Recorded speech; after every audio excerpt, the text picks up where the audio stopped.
جب بھی بیان کے لیے بیٹھتا ہوں آج کل کے حالات میں، تو ملک کے موجودہ حالت، مسلمانوں کی تنزلی،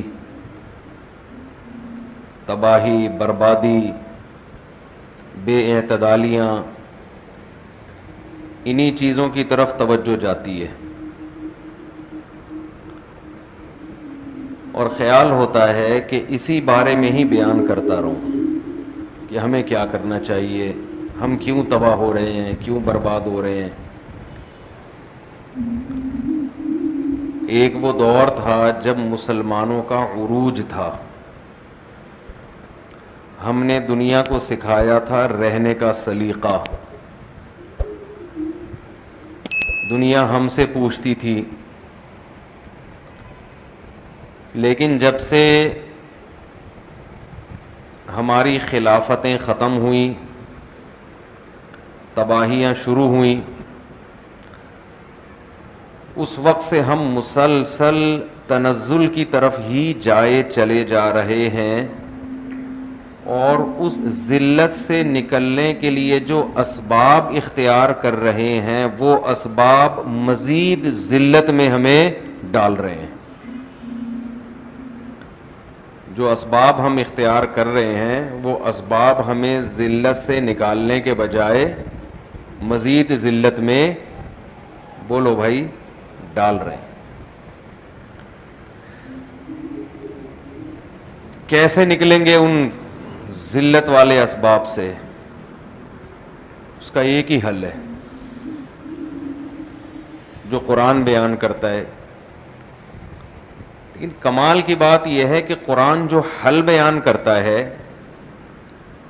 ہر آدمی اس کو ڈیفائن اپنے طریقے سے کرتا ہے۔ یہ بڑا مسئلہ ہے۔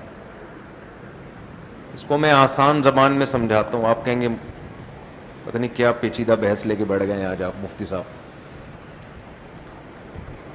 مثال کے طور پر ہر آدمی اپنی ٹھڑک جو ہے نا، اپنی ٹھڑک جو اس کو جس کے خلاف بغض نکالنا ہوتا ہے، وہ اگر مذہبی ہوگا تو کہاں سے کرے گا؟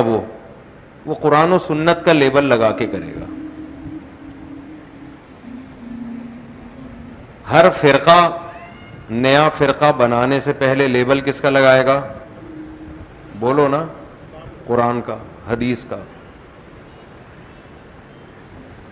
قرآن تو فرقہ واریت ختم کرنے کے لیے تھا، لیکن فرقہ واریت پھیلائی کس سے جا رہی ہے؟ قرآن و سنت سے۔ جتنے نئے نئے فرقے آ رہے ہیں لیبل سب کا قرآن حدیث، اس کے علاوہ کوئی بات ہی نہیں کرتے۔ ہمارے ہر مسئلے کا حل قرآن میں، جو موجودہ سیاسی حالات ہیں، ملک کی تنزلی، اسلام کا تنزل، اس میں ہمارے ہر مسئلے کا حل قرآن میں ہے۔ لیکن جو مسائل بگاڑ رہے ہیں وہ بھی حوالہ کہاں سے دیتے ہیں؟ بولو نا یار، کیا ہو گیا بھائی؟ قرآن ہی سے پیش کریں گے حل آپ کے سامنے، اور بیڑا غرق کر دیں گے۔ سمجھ رہے ہیں؟ کیا کر دیں گے؟ بیڑا غرق۔ مسئلہ قرآن کا نہیں ہے، مسئلہ قرآن کی فہم کا ہے۔ قرآن کو سمجھا کس کھوپڑی کے ساتھ جا رہا ہے۔ جب آدمی کی کھوپڑی صحیح کام نہیں کر رہی ہوتی، معذرت کے ساتھ، آپ کے اتنے خوبصورت دماغ کو میں تعبیر کس سے کر رہا ہوں؟ کھوپڑی سے۔ مسئلہ سارا یہ ہے کہ ہر مسئلے کا حل ہے وَاعْتَصِمُوا بِحَبْلِ اللَّهِ جَمِيعًا۔ قرآن کہتا ہے اللہ کی رسی یعنی قرآن کو مضبوطی سے تھامو، سارے مسائل ختم ہو جائیں گے۔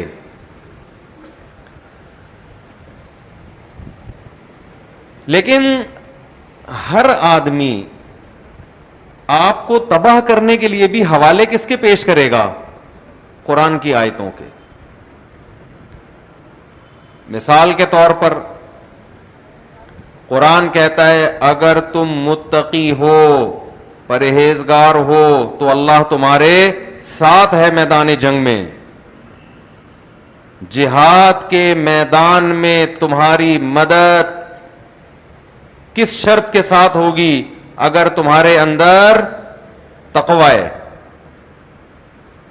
آپ نے اس آیت کو پڑھا، آپ نے اس آیت کو سنا، آپ نے کہا میدان جنگ میں اترنے کے لیے ایٹم بم کی ضرورت، بولو نا یار، بولو بھائی خدا کا واسطہ، نہیں ہے.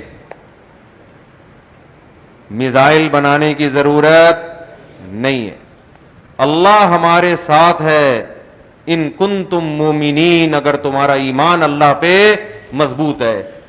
آپ نے اس آیت کو پڑھا، لوگوں کے ایمان کو مضبوط کیا، 4 مہینے بھی لگوا دیے، 40 دن روزے رکھوا دیے، چلے کروا دیے ان کے، صبح شام کی تسبیحات، اللہ پہ اعتماد اور توکل کے ساتھ فوج کو میدان میں اتارا، اور بیڑا غرق تو آپ لوگ کر لو نا یار. یہاں تک میں نے بیڑا غرق کر لیا، غرق کا لفظ آپ لوگ بول لو، اور فوج کا بیڑا کیا ہو جائے گا؟ غرق. اب آپ کہہ رہے ہو یار یہ اب دینداروں کے ساتھ ہو کیا رہا ہے؟ خوب سمجھو. پہلا تو یہ کہ آیت کا استعمال کیا ہوا ہے، بولو نا، صحیح استعمال ہوا ہے؟ بھئی غلط استعمال کی آیت کو، یہ مطلب نہیں ہے آیت کا. اتنا بھی ہوتا نا کافی تھا. آج جو ہم دیندار لوگ، میں بھی شاید شامل ہوں گا اس میں، اوور آل ایک ہم لوگوں میں ایک مسئلہ کھڑا ہو گیا ہمارے ساتھ، جو دیندار کہلاتے ہیں. اتنا بھی ہوتا نا کافی تھا کہ قرآن کی آیت کا غلط استعمال ہوا، فوج کو میدان میں اتارا اور بغیر اسلحہ کے، بغیر ٹریننگ کے مروا دیا، بیڑا غرق ہو گیا. چلو بھائی ندامت ہو گئی، یار ہم سے کہیں غلطی ہوئی ہے قرآن کو سمجھنے میں. نا نا نا نا نا نا نا. اس شکست کو نام کیا دیا جائے گا؟ فتح عظیم کا.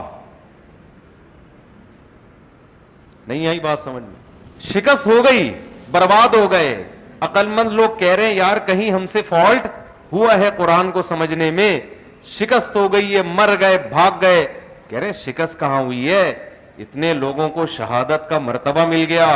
اللہ نیک لوگوں کو شہادت دیا کرتا ہے، اور آزمائشیں آئیں، ملک کے حالات کا بیڑا غرق ہو گیا.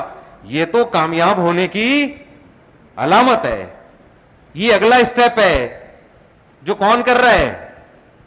یہ بھی نیک لوگ کر رہے ہیں، جو کیا کہلاتے ہیں؟ نیک. میں سمجھا پا رہا ہوں اپنی بات؟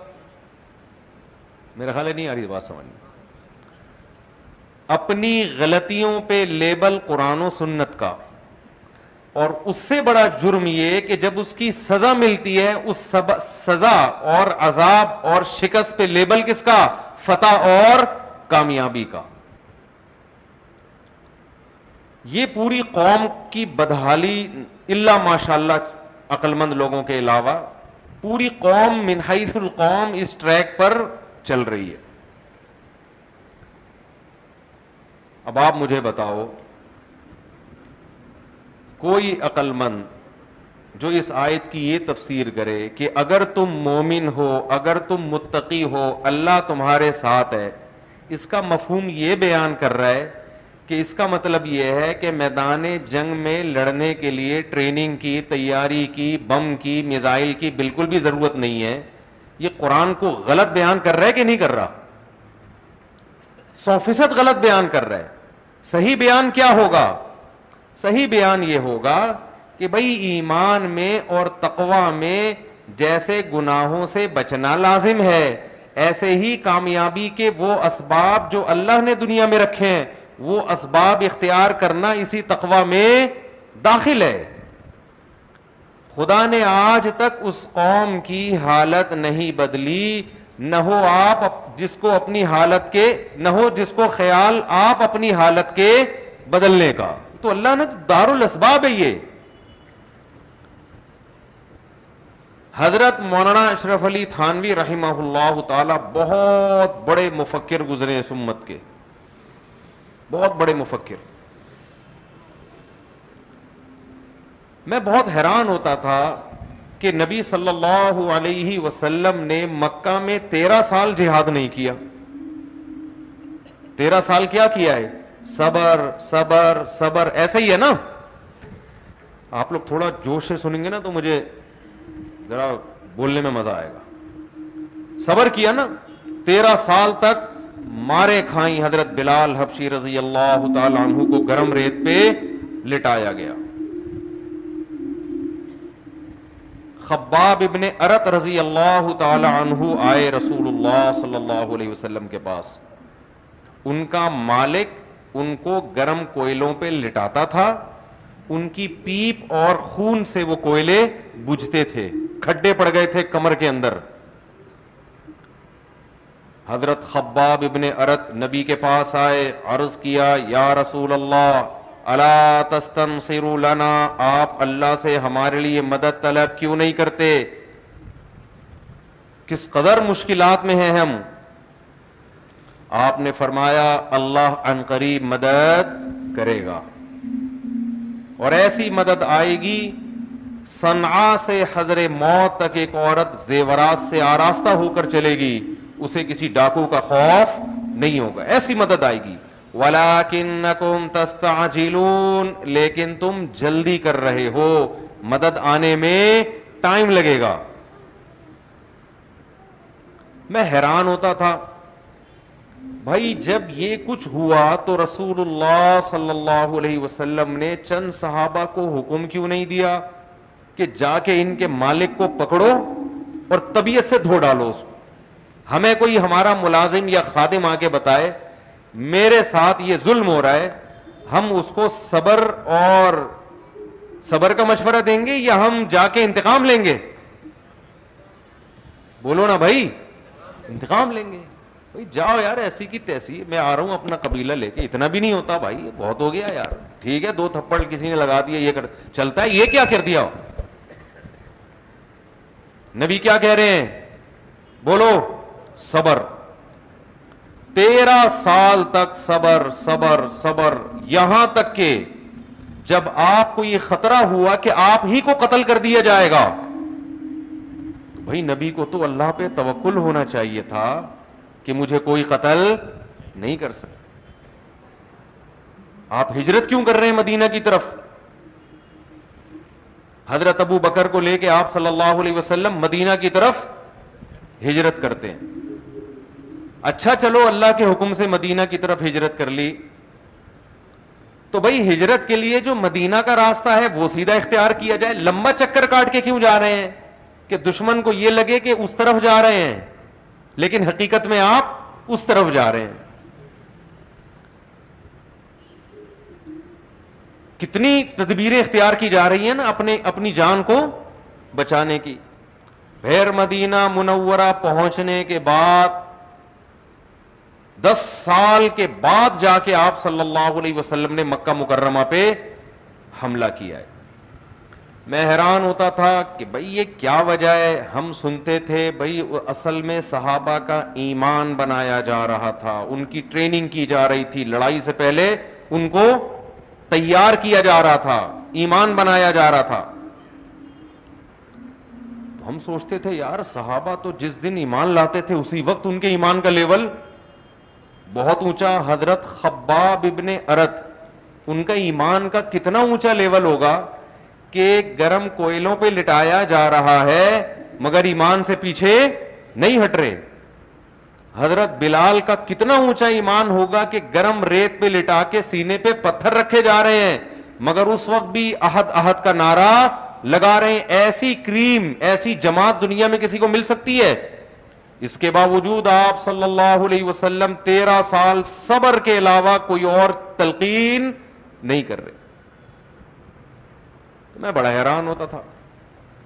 مولانا اشرف علی تھانوی رحمۃ اللہ علیہ کے ایک ملفوظ نے یہ خدا ہمیشہ کے لیے حل کر دیا.